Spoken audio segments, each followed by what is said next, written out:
So I just want to personally thank you for taking this short journey with me through this section of teachings, finding out really the overall picture of how God made us, how He lives in us, how He's, all the things we just went over, loving the world, being in His presence. And sometimes when you sit and listen to something like this, it can be overwhelming.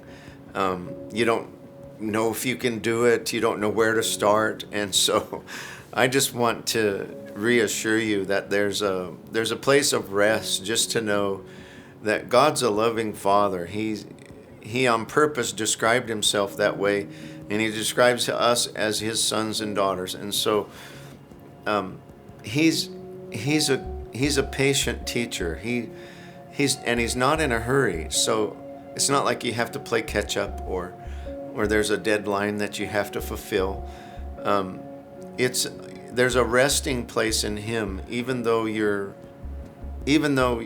fighting to go forward, even though you're standing and defending your faith and doing the things we talked about. There's a confidence on the inside of you that you're okay. That God chose me. He likes me. Have you ever thought about that? That God likes you? Like, I think a lot of times we think that God has to love us because He's God. Like who's going to make Him do that? Who's going to come and check and see if He did today? He's God. He doesn't think like we do. In other words, He doesn't have to fight to get to do anything. He doesn't decide to love you. He is love. He doesn't decide to forgive you when you mess up.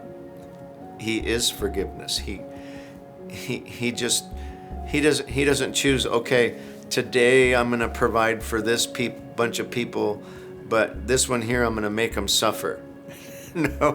No, God's faithful all the time. He can't decide to be faithful because that's what He's made out of. So receive that rest. Know that you're okay, that He loves you. He's making you into a real woman or man of God, and that you're going to make it, and that I believe in you today.